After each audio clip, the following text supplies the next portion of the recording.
Eastern versus Western app design. Why do they look so different? These two are both messaging apps. One is most widely used in Western countries like the United States, and the other is used in China. They both serve the same purpose, messaging. But why is one just messaging and the other messaging plus 10 other features and a completely different design? In this video, we'll look at how Eastern and Western culture influence design in 3 types of apps: messaging, maps, and money. Here, I dug into research papers, interviewed Eastern users on their experience using these apps, and discovered interesting ideas, like why clutter can actually be a good thing. More on that later. I'll answer these questions. How does psychology impact user behavior? Why does geography matter? How does culture influence design? And finally, why should we care? When I refer to Western culture, I'm talking about Northwestern Europe and countries that stem from them. And for Eastern culture, I refer to East Asia. We all send texts, right? How is messaging different in the East versus the West?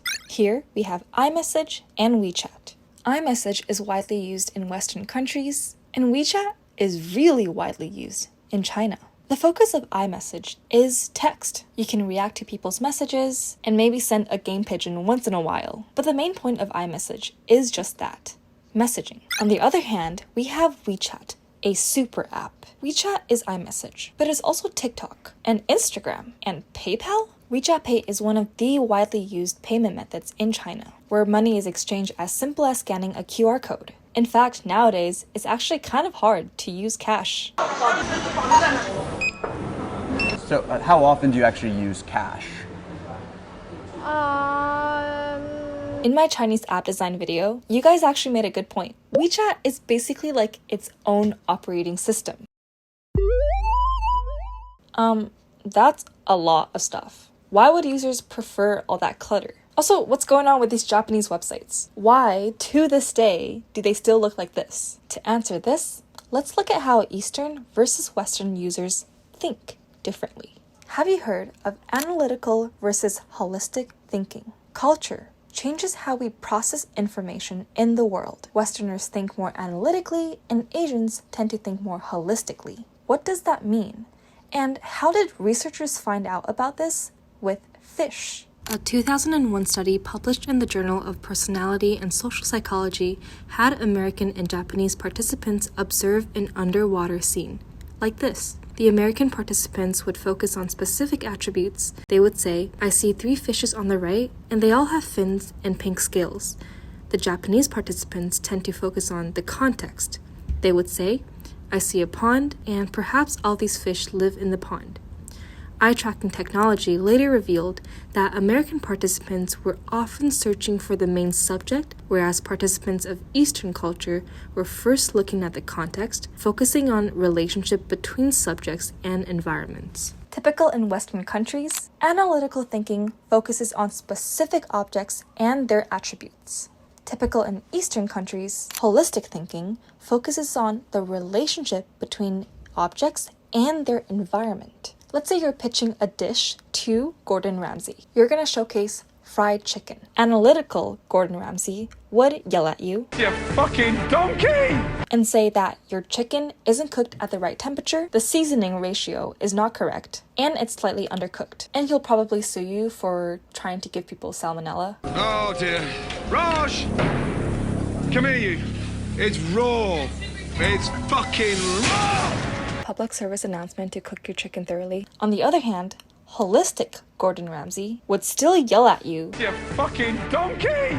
but this time, it's because you did not include a bowl of salad and a side of bread to balance out the meal. You also didn't give him water, and now he's thirsty AF after eating all that fried chicken.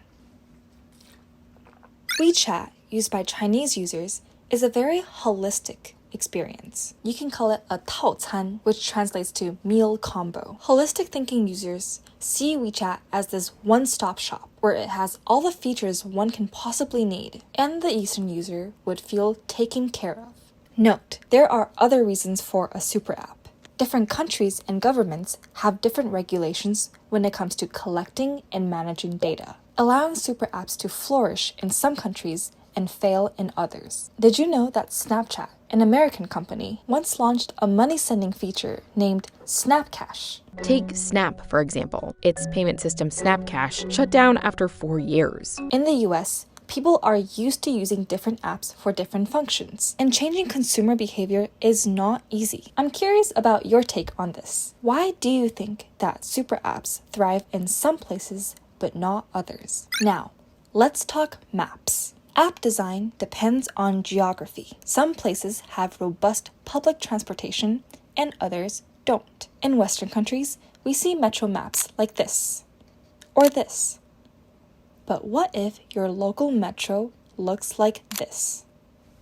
According to the US Census Bureau, around 70% of Americans drive to work, and less than 5% use public transportation. Google Maps is thus driving-centric and develop precise directions for the driver. It shows the fastest route based on traffic, and you can preview your route before starting. However, when it comes to public commuting, sure, directions exist, but compared to Asian map applications, let's just say they're a bit slow. Now imagine you're in Seoul, Korea, where people comfortably rely on public transportation. Here, pretty much no one uses Google Maps. Instead, they use Kakao Maps or Naver Maps. Why? Kon-woo, a friend of mine who grew up in Seoul, Korea, shared his experience. I use Kakao Map primarily because the information is much richer and accurate. The expected time for bus or subway arrival on Kakao Map is quite precise. It also tells me which subway gate I need to stand on in order to minimize the walking distance when I transfer to another subway or exit. This might not seem like a lot, but when you only have a few minutes to transfer, this is crucial. Look at this detail. It shows you when buses arrive down to the second. So back to the question of, is clutter good?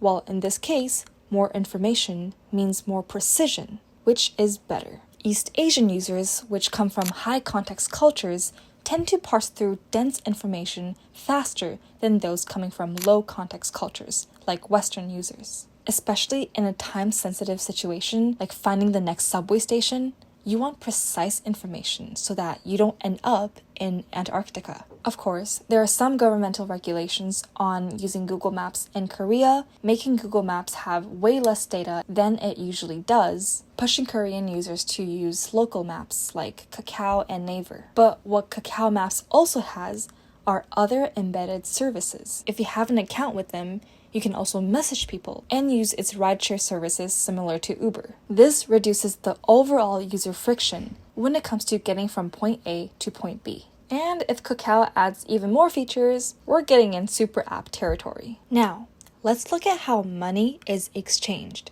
specifically in the UK versus Japan. In the UK, PayPal is a widely used payment method. According to results of a 2019 survey, 37% use a credit or debit card, while 49% of shoppers were using PayPal. Now, shall we look at PayPal's interface? The homepage looks pretty simple, just a few tabs to indicate possible actions like setting up your account or linking your card. When you're sending money, the dollar amount is displayed in big font, you see negative space, and a big number pad. The design basically is saying, don't mess this up. And the wallet section is further split into 3 different pages, wallet rewards activity, with this page just showing your cards. Now let's fly to Japan, the land of taiyaki and natto, which by the way, you have to try because they're amazing and will change your view on life. POV. You go to a Japanese 7-Eleven. You get a dopamine hit because it's Japanese 7-Eleven. You get bolognese spaghetti, miso soup, and skincare products all in one go. And now you have to pay. A popular payment app used in Japan is PayPay. You might wonder, here we go again.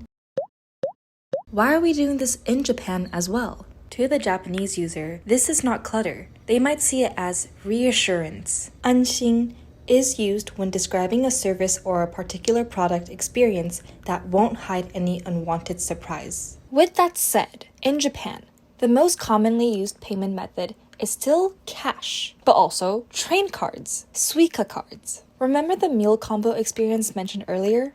Here it is again. Look at this clip.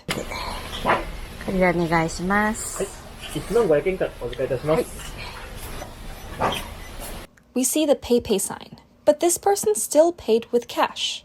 Oh, by the way, in Japanese and East Asian culture, the etiquette is to present things with both hands. It's a sign of respect for the people and for the exchanged object. This is especially the case with money, an object of value.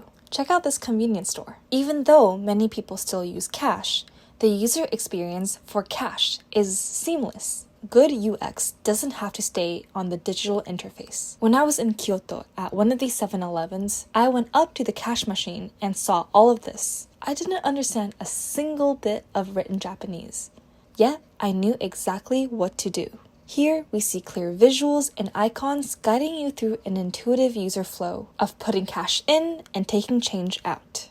At that moment, it was like that cash machine looked right into my soul and said, "Daijoubu, you are not stupid. You got this." I felt like I was taken care of. So, is digital always the best way? No. There are other physical methods of doing things that are just as good, like here, using cash for money payments. What do you think about this? Why do you think that Japan still prefers cash, despite current technologies?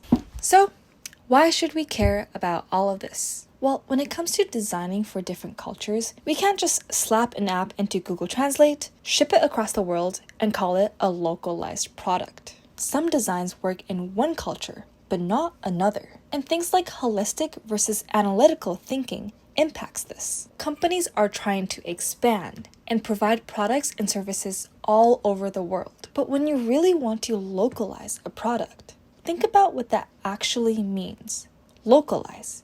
Create for local users. Oftentimes, there is no one-size-fits-all. As designers, developers, builders, if we take shortcuts, users will be frustrated. They might experience friction with an app and as a result, miss their train or feel uncertain about payment. However, if we do our homework, perform user research, and really understand our core users, we might finally make things that work for everyone, everywhere. As Yuval Harari writes in Sapiens, the great discovery that launched the scientific revolution was the discovery that humans do not know the answers to their most important questions. What questions will you start asking now about culture, about geography, about your users to localize technology and make the world a better place?